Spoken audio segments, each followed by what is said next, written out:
सबसे ज्यादा इस युद्ध का असर भारत के ऊपर है, भारत की गरीब जनता के ऊपर है। कोई भी करता हमें वेलकम करना चाहिए। तो पहले तो पॉजिटिव तरीके से हमें लेना चाहिए इस पूरी चीज को। मीडिया में जो मर्जी कहे, कुछ चीजें रियलिटी हमें एक्सेप्ट करनी चाहिए। देखो, मध्यस्थता वही करता है दो लड़ाई, दो गुटों के बीच में, जहां विश्वास हो। अगर पाकिस्तान का कद थोड़ा ऊंचा हुआ है, इसमें हमें बुरा नहीं मानना चाहिए। हमारे रीजन में है और पीस आ रही है, तो भारत के लिए तो अच्छा ही है। मैं इसको ऐसे लेता हूँ। तो मेन स्ट्रीम मीडिया तो मतलब क्या बताऊं इनके बारे में। इन्होंने सिर्फ देश की बेइज्जती कराई है। इनके पास सिर्फ हेट स्प्रेड करने के, एक डिविसिव एजेंडा स्प्रेड करने के और चिल्लम चिल्लाने के अलावा कुछ नहीं है इनके पास देने के लिए। इनको तो देखना बंद कर देना चाहिए कि ये शांति हो, और मैं तो कहूंगा सक्सेसफुल हो। क्यों ना हो सक्सेसफुल ये बातचीत?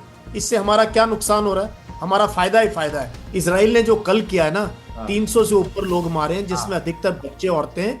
ये क्रिमिनल कोर्ट में लेके जाना चाहिए इन लोगों को। ये पतली गली से निकलने का अमेरिका को एक मौका पाकिस्तान ने दे दिया, तेहरान ने दे दिया। इमेजिन करो, एप्स्टीन फाइल वाले ईरान को सिखाना चाहते हैं कल्चर क्या है, मतलब।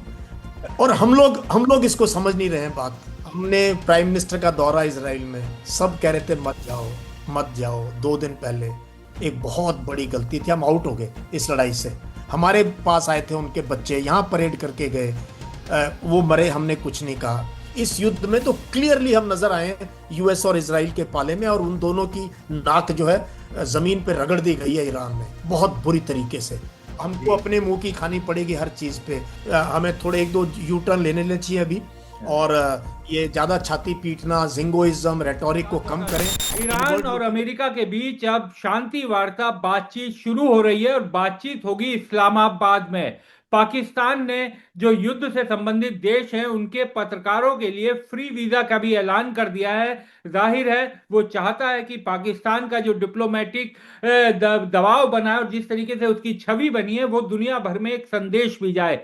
इस तमाम मसलों पर बात करने के लिए हमारे साथ मौजूद हैं मेजर जनरल डॉक्टर यश मौर्य साहब, जो समझाएंगे इस पूरी डिप्लोमेसी को और किस तरीके से इस डेवलपमेंट को देखा जाए। सर, सबसे पहले तो मैं आपसे यही जानना चाहूंगा कि पाकिस्तान इस युद्ध की अब एक तरह से मध्यस्थता कर रहा है। अमेरिका, ईरान दोनों के बड़े नेता वहां पर जाएंगे, बातचीत होगी और इस युद्ध 40 दिन के इस युद्ध जिसने पूरी दुनिया पर एक बड़ा खतरा पैदा किया हुआ था, उसके थमने के आसार बन रहे हैं। किस तरीके से इस पूरे डेवलपमेंट को देखा जाए? देखो, हमें इसको बहुत पॉजिटिवली देखना चाहिए, क्योंकि सबसे ज्यादा इस युद्ध का असर भारत के ऊपर है, भारत की गरीब जनता के ऊपर है। मतलब अब बिटुमन से लेके, पॉलीमर से लेके, फर्टिलाइजर से लेके, हमारे एक्सपोर्ट से लेके, क्रूड ऑयल से लेके, एलपीजी, सीएनजी, हमारी इंडस्ट्री, सब पे प्रभाव पड़ा है। तो हमें तो ऐसा मैच्योर डेमोक्रेसी, कोई भी अगर पहल पाकिस्तान नहीं करता, टर्की करता, ओमान करता, कतर करता, इजिप्ट करता, कोई भी करता, हमें वेलकम करना चाहिए। तो पहले तो पॉजिटिव तरीके से हमें लेना चाहिए इस पूरी चीज को। और अब समझाऊंगा कि पाकिस्तान क्यों पाकिस्तान। देखो, मीडिया में जो मर्जी कहे, कुछ चीजें रियलिटी हमें एक्सेप्ट करनी चाहिए। जी। पहली बात, पाकिस्तान की न्यूट्रलिटी थ्रू आउट रही इस लड़ाई में। जब अटैक किया, उन्होंने दोनों को कंडेम किया, इसराइल और यूएस को, कि क्यों अटैक कर रहे हो। तो उन्होंने ईरान के साथ जो है अपनी सहानुभूति जताई। उसके बाद ईरान के साथ इसकी जबरदस्त लैंड बाउंड्री है, एंड संभव इस दौरान इन्होंने उन्होंने ट्रस्ट जीत पाए। देखो, मध्यस्थता वही करता है दो लड़ाई, दो गुटों के बीच में, जहां विश्वास हो। तो they have earn the trust of Tehran government. आते हैं यूएस पे। तो यूएस के साथ आपको पता ही है, ऑप सिंदूर के बाद किस प्रकार से पाकिस्तान मिलिट्री के डायरेक्ट रिश्ते हुए हैं। उनके आर्मी चीफ जो फील्ड मार्शल बन गए, उनको डोनाल्ड ट्रंप ने 2-3 बार खुद बुलाया है लंच पे। और उनकी उनकी शायद कहीं ना कहीं सलाह मशवरा को अमेरिका भी मानता है। तो जो अमेरिका और ईरान दोनों तैयार हैं, तो पूरी चीज में देखो, ओमान लड़ाई में शामिल है। कतर को ये एक्सेप्ट नहीं करेंगे ईरान वाले, टर्की को भी एक्सेप्ट नहीं करेंगे। और एक और बड़ा फैक्टर है विक्रांत, इसमें चाइना फैक्टर है। जी। चाइना ईरान का और पाकिस्तान का दोनों का बहुत अच्छा मित्र है, और इस लड़ाई में चाइना का काफी स्टेक है। तो चाइना ने भी कहीं ना कहीं पुश किया है इस डील के लिए, कहीं ना कहीं तेहरान को मनाने के लिए। तो मेरे ख्याल से अगर पाकिस्तान का कद थोड़ा ऊंचा हुआ है, इसमें हमें बुरा नहीं मानना चाहिए। हमारे रीजन में है और पीस आ रही है, तो भारत के लिए तो अच्छा ही है। मैं इसको ऐसे लेता हूँ। सर, लेकिन देश के मेन स्ट्रीम मीडिया को देखें तो मैं आपसे ये समझना चाहूंगा, क्योंकि सर आपसे बेहतर कोई समझा नहीं पाएगा, कि हम तो बुद्ध के देश हैं, हम तो शुरुआत से कह रहे थे कि शांति होनी चाहिए। अब शांति किस रास्ते से आ रही है वो सवाल बन गया, अगर हम देश के मेन स्ट्रीम मीडिया को देखें। हालांकि हम भी उसके हिस्सा रहे सर बहुत साल, लेकिन अब उसको देख रहे हैं तो ये बात समझ में आ रही है कि हम लोग शांति तो चाहते हैं, लेकिन पाकिस्तान चूंकि सूत्रधार है तो कुछ आपत्तियां हैं, और इस तरीके की फीलिंग भी आ रही है कि बातचीत टॉक्स हो पाएगी कि नहीं हो पाएगी, वो फेल हो जाएंगी। तो पाकिस्तान क्यों कर रहा है ये टॉक, इसको लेकर ज्यादा आपत्ति है, बशर्ते इसके कि शांति किसी तरह आए। तो क्या ये मेन स्ट्रीम मीडिया खुद कंफ्यूज है, या उसकी सोच में कहीं गड़बड़ी है? को मेन स्ट्रीम मीडिया तो मतलब क्या बताऊं इनके बारे में। इन्होंने सिर्फ देश की बेइज्जती कराई है। कम हम्म। से कम पिछले कुछ सालों में मेन स्ट्रीम मीडिया का स्तर इतना गिर गया है विक्रांत, इसीलिए इतने यूट्यूबर्स और इंडिपेंडेंट जर्नलिस्ट उभर के आए हैं, छोड़ छोड़ के आए हैं मीडिया। आप भी उसमें से एक हैं। तो मेन स्ट्रीम को इसको मेन स्ट्रीम मीडिया तो बहुत ही खराब हो चुका है हमारा। इनके पास सिर्फ हेट स्प्रेड करने के, एक डिविसिव एजेंडा स्प्रेड करने के और चिल्लम चिल्लाने के अलावा कुछ नहीं है इनके पास देने के लिए। इनको तो देखना बंद कर देना चाहिए। इन्होंने हमारी हर बार देश की बेइज्जती कराई, तो इसको क्यों देखें, हम क्यों सुने। हमें हमें हमारा स्टैंड, हमारे लोगों का क्या स्टैंड है। आप देखो ईरान में धीरे धीरे पब्लिक ओपिनियन ईरान के साथ हुई भारत की, हाँ जबकि बिल्कुल। मेन स्ट्रीम मीडिया नहीं है। मेन हाँ। स्ट्रीम मीडिया अभी भी इसराइल और यूएस की हाँ। तरफ जो है बात खींचने की तरफ कोशिश करता है। लेकिन हमारे जैसे लोगों ने बात, अच्छी बातें कही, लोगों ने उसको अप्रिशिएट किया, तो इनका भी थोड़ा सा ख्याल बदला है। तो मेन स्ट्रीम मीडिया की बातों में मत जाए। और हमारे हक में है, भारत के हक में है कि ये शांति हो, और मैं तो कहूंगा सक्सेसफुल हो। क्यों हम्म। ना हो सक्सेसफुल ये बातचीत। इससे हमारा क्या नुकसान हो रहा है, हमारा फायदा ही फायदा है। इमेच्योर मीडिया है, मैं ये कहूंगा। देश परिपक्व होना चाहिए। ये गांधी का देश है, गौतम बुद्ध का देश है, विवेकानंद का देश है, गुरु नानक का देश है। ये देश संतों का देश है, सिपाहियों का देश है। उसमें ऐसी छोटी सोच रखना जो है हमारा मीडिया तो एनीवे, मैं जाता जरूर हूँ इन चैनल्स पे, लेकिन कई बार, लेकिन लेकिन इनके बारे में कोई मुझे इतनी ज्यादा मतलब अच्छी ओपिनियन है नहीं, तो इनकी बात मत करें आप। लेकिन सर आपका जाना, आप जैसे लोगों का जानना जरूरी है सर, क्योंकि सही बातें भी तभी ये देश के लोगों के सामने जा सकेंगी। सर मैं अब थोड़ा सा टॉक्स पर बात करना चाहूंगा। क्या लगता है सर, जिस तरीके का रवैया रहा और जिस तरीके से सीज फायर के बाद लेबनान पर हमला किया इसराइल ने एकदम तुरंत बाद, लेकिन फिर भी अब ये पीस टॉक हो रही है, अमेरिका भी जा रहा है, ईरान भी जा रहा है। क्या लगता है सर कि पीस टॉक ठीक रास्ते पर आगे बढ़ेगी, क्योंकि इसराइल की अपनी कुछ ना कुछ कंजर्वेशन अभी भी बनी हुई है? देखो, इस पीस टॉक्स का मेन मुद्दा ये है, क्या अमेरिका इसराइल को काबू कर सकता है। हम्म। क्या इसराइल बेकाबू है हाँ। या अमेरिका के काबू में है। अगर अमेरिका के काबू में है तो ये पीस टॉक सक्सेसफुल हो जाएंगी, हो सकती हैं, अदरवाइज नहीं। पहला फैक्टर तो ये है कि who will rain in Israel. Israel ने जो कल किया है ना, हाँ। 300 से ऊपर लोग मारे हैं, जिसमें हाँ। अधिकतर बच्चे, औरतें हैं। ये क्रिमिनल कोर्ट में लेके जाना चाहिए इन लोगों को। ये इंटरनेशनल क्रिमिनल से ये लोग जो इन्होंने एक्शन किया है। नाम हिजबुल्लाह का है, लेकिन मर रहे हैं लोग हैं। तो बिल्कुल हमें इसकी कंडेमनेशन करना चाहिए, और इसराइल को somebody मस्ट कंट्रोल इसराइल, क्योंकि अगर इसराइल कंट्रोल में नहीं आएगा कभी भी पीस नहीं आ सकती। पहला हम्म। फैक्टर यह है। दूसरा, डोनाल्ड ट्रंप को यह मौका दे दिया पाकिस्तान ने, हम्म। कि आपको जो है किसी तरीके से आपको मौका दिया उनको इस लड़ाई से निकलने का। अगर वो ये मौका ले लेंगे, अगर समझदार होंगे, जेडी वांस समझते हैं वो इस लड़ाई के खिलाफ थे। हाँ। जेडी वांस कभी भी ये लड़ाई नहीं चाहते थे। अमेरिका की मिलिट्री ये लड़ाई नहीं चाहती थी। अमेरिका की जो स्ट्रेटजिक कम्युनिटी इस लड़ाई के खिलाफ है, अमेरिका के लोग खिलाफ हैं। अगर डोनाल्ड ट्रंप को समझा सकते हैं ये पतली गली से निकलने का, अमेरिका को एक मौका पाकिस्तान ने दे दिया, तेहरान ने दे दिया है। अगर नहीं देंगे तो ईरान अब झुकने वाला नहीं है, क्योंकि अब उनकी कौम की, उनकी उनकी जो है पूरी डिग्निटी पे उनकी, और आपको पता है किस प्रकार के लोग हैं वो। तो ये अच्छा मौका है यूएस के लिए इस रीजन से निकलने का, और अपनी थोड़ी बहुत साख बचाकर रखने का, क्योंकि मिलिट्री पावर है ये, हाँ। इसमें कोई शक नहीं है। लेकिन जिस प्रकार की उनकी पॉलिसीज रही हैं वो जो है ठीक नहीं रही हैं। तो इसलिए ये अच्छा मौका है, यूएस निकल सकता है अगर किसी तरीके से कुछ ना कुछ मझधार की बात अगर हो जाए तो। सर इसी के साथ एक और चर्चा भी शुरू हो गई है कि बेंजामिन नेतन्याहू के खिलाफ जो करप्शन केसेस हैं उसका ट्रायल भी 12 तारीख से शुरू होगा, क्योंकि युद्ध अब रुक गया है। ये कहा गया है कि 12 तारीख यानी संडे से उसका ट्रायल शुरू होगा। तो अभी तक क्योंकि युद्ध के कारण जो इमरजेंसी लगी थी वो ट्रायल भी रुक गया था। क्या ये भी एक कारण है, बेंजामिन नेतन्याहू युद्ध से निकलना नहीं चाहते क्योंकि एक खतरा उनके सामने है कि जेल ना जाना पड़ जाए? जेल और इंटरनेशनल क्रिमिनल घोषित हो जाएंगे, वो दुनिया भर में कहीं जा नहीं पाएंगे। और उनकी सरकार के गिरने के पूरे आसार हैं अगर इलेक्शन होंगे। अगर आप याद करो, 2-3 साल उन्होंने कोशिश की जुडिशरी को कंट्रोल करने की, हाँ। लेकिन वो फेल हो गए। सुप्रीम कोर्ट हावी रहा उनके ऊपर। याद है, हर शुक्रवार या शनिवार को तेल अवीव जेरूसलम में जलूस निकलता था लोगों का अगेंस्ट दिस। ये इनका था कि जजेस की अपॉइंटमेंट को लेके तब से कोशिश कर रहे हैं कि उनके ऊपर जो करप्शन केसेस उनको ड्रॉप किया जाए।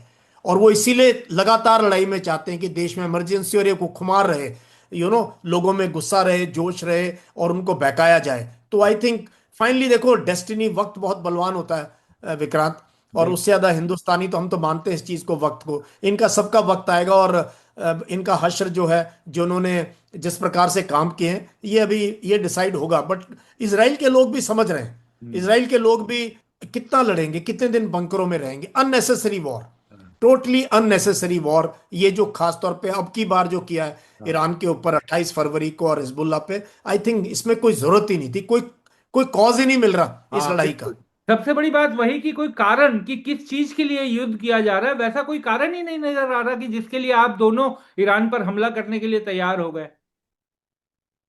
एग्जैक्टली, कोई रीजन। 27 तारीख तक बातचीत हो रही है। हम्म। ओमान के फॉरेन मिनिस्टर कह रहे हैं कि जी ईरान हर चीज शर्त के लिए तैयार था, हर शर्त। वो अपना एनरिच्ड यूरेनियम भी आईएईए को दे रहा था कि आप रख लो, चलो अगर ये बात है, बट अटैक मत करना। और 28 को अटैक कर दिया। तो इससे बड़ा जो है पीठ में छुरा स्ट्रेटजिक और नेशनल लेवल पे जो है, जो इसराइल और यूएस ने किया, ये कभी भी माफ नहीं किया जाएगा। और ये रीजन कभी भी स्टेबल नहीं रहेगा जब तक ये दोनों शक्तियां इस प्रकार से जो है यहाँ इंटरफेयर करेंगी। एंड ईरान का तो अब कद भी बड़ा हो गया है। हाँ। और ईरान को पहचान भी गए हैं लोग कि हम्म। किस टाइप का देश है। तो अब तो देखो, डायनेमिक चेंज है। ये हाँ। स्टेटस को वापस नहीं जाएगा अभी। अब 28 फरवरी की सुबह जो हाँ। हालत थी, ये हाँ। दोबारा नहीं आएगी। हाँ। अब चेंज है, ये परमानेंट चेंज आएगा अब। बिल्कुल सर, जिस युद्ध शुरू हुआ 28 तारीख को, उससे पहले स्ट्रेट ऑफ हॉर्मोज की जो स्थिति थी, अब जंग खत्म करने पर मांग की जा रही है कि उसको उसी स्थिति पे कर दिया जाए। अरे भाई, फिर तो 28 से पहले स्ट्रेट ऑफ हॉर्मोज आराम से चल ही रहा था, एकदम खुला ही हुआ था, फिर हाँ युद्ध के बिल्कुल। लिए क्या अब सारी बातचीत हो रही है उसको खोलने की। हम भी कह रहे हैं, हमारा एमईए भी स्टेटमेंट दे रहा है, हॉर्मुज खुला भी खुला था। तब गया? तो हम नहीं बोले। 28 तारीख को क्यों नहीं बोले? हमने क्यों नहीं कंडेम किया? और उसमें माइंस लगी हुई हैं। अब जो एरिया बच गया है ना, देखो, जो नेविगेशन समझते हैं, ये जी। बहुत इंपॉर्टेंट वाटर वे, दिस हाँ। Are not open seas. हाँ। इंपॉर्टेंट वाटर पे इस पे बड़ी बड़ी जो ऑयल टैंकर निकलते हैं, ये इनको छोटी शिप्स गाइड करके लेके जाती हैं। हाँ। तो वो और नैरो हो गया है, क्योंकि कुछ एरिया में माइनिंग, माइनिंग। लैंड सी हाँ। माइंस लगी हुई हैं। तो सिर्फ ईरान की नेवी ही आपको निकाल सकती है यहां से बाहर, हाँ। और वो बिना टोल टैक्स के निकलोगे नहीं। हाँ निकलोगे नहीं। बिल्कुल। और जो नुकसान हुआ है ईरान का, कौन भरपाई करेगा? या हाँ। तो यूएस दे वापस उनको, कितने बिलियन डॉलर का नुकसान है, नहीं तो वो इस जरिए से लेंगे। हाँ। वो तो तो ईरान ने तो ये साफ तो, भी कर दिया है। हाँ। हाँ बिल्कुल। सर एक और चीज मैं आपसे समझना चाहूंगा कि एप्स्टीन फाइल्स का मुद्दा बहुत उछलता रहा कि एप्स्टीन फाइल्स एक बड़ा कारण है इस जुगलबंदी का। अब एक बार फिर अमेरिका में एप्स्टीन फाइल की चर्चा बहुत तेजी से शुरू हो गई। कल राष्ट्रपति ट्रंप साहब की पत्नी का भी स्टेटमेंट जो सामने आया, उसके बाद एक बार फिर ये चर्चा वहां शुरू हो गई है कि क्या एप्स्टीन का मुद्दा एक बार फिर तेजी से बढ़ेगा। क्या ये सर, अब पूरे मामले को देखने के बाद ये समझ में आता है कि वो भी एक बड़ा कारण रहा इस युद्ध का? बिल्कुल रहा है। क्योंकि अभी भी कहते हैं कि मैक्सिमम डिटेल्स, वीडियोस और पिक्चर्स अभी तक दुनिया के आगे आई नहीं है। और जो घिनौना चेहरा नजर आएगा अमेरिका की लीडरशिप का, अमेरिका के लोगों का, and the president of America, ये पूरी दुनिया देखेगी। इमेजिन करो, एप्स्टीन फाइल वाले ईरान को सिखाना चाहते हैं कल्चर क्या है, हाँ। मतलब। और हम लोग इसको समझ नहीं रहे हैं बात, कि छोटी बच्चियों के साथ बिहेवियर और ड्रग्स का इस्तेमाल। और एप्स्टीन के बारे में अब तो दुनिया काफी जानती है। पहले अरेस्ट हुआ, लेकिन यूएस एडमिनिस्ट्रेशन ने उसको बेल में छोड़ दिया। हाँ। और पूरी का पूरा तंत्र लग गया उसको बचाने के लिए। उसके बचाने। बाद भी वो ये सब करता रहा।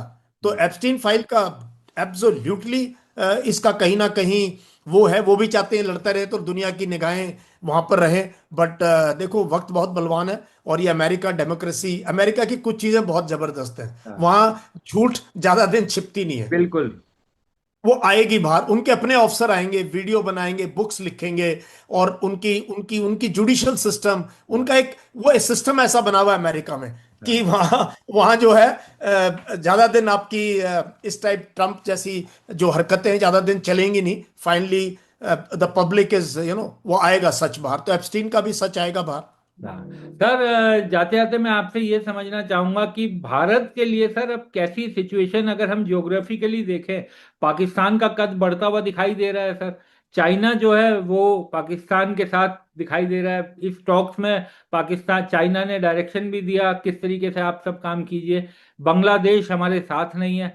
तो इंडिया के लिए सर थोड़ा टफ टाइम भी है, और कुछ हमसे जो डिप्लोमेटिक गलतियां हुई, अब उनको तेजी से सुधारना पड़ेगा। अभी क्या है ना विक्रांत, अभी ऐसा है कि हमारे जैसा, आप जैसा हम कुछ बताना भी चाहें हाँ, और वो करना चाहें तो उसको भी बहुत मतलब एकदम ऐसे लिया जाता है, क्यों बोल रहे हैं। देखो बहुत एविडेंट है, it is as evident as sun in the sky. हाँ, हमने प्राइम मिनिस्टर का दौरा इसराइल में, सब हाँ, कह रहे थे मत जाओ मत जाओ, 2 दिन पहले। एक बहुत बड़ी गलती थी, हम आउट हो गए इस लड़ाई से। हाँ, उसके बाद हमने अयतुल्ला खमैनी की मौत पे शोक, बाद 5 दिन के बाद वो भी एक फॉरेन सेक्रेटरी गए। फिर जो शिप हमारे पास आए थे उनके बच्चे यहाँ परेड करके गए, वो मरे, हमने कुछ नहीं कहा। उसके बाद जिस तरीके से लड़ाई, अभी भी हम ये कह रहे हॉर्मूज खोल दो, एक बार भी हमने कंडेम नहीं किया यूएस। तो रीजन मुझे समझ नहीं आ रहा क्या कारण है। अब हम जो है क्लियरली इस युद्ध में तो क्लियरली हम नजर आए हैं यूएस और इसराइल के पाले में, और उन दोनों की नाक जो है जमीन पे रगड़ दी गई है ईरान ने बहुत बुरी तरीके से। तो बिल्कुल। अभी भी गोल पोस्ट चेंज किया जा सकता है। हाँ, अभी भी हम जो है काफी कुछ रिकवर कर सकते हैं। एक तो थोड़ा मीडिया को कंट्रोल करें, ये हाँ, बहुत वाहियात बात करेंगे जो हाँ, है। We should welcome successful talks. Bangladesh पे किसी दिन और बात करूंगा, मैं हाँ, वहां 1 साल रहा हूं।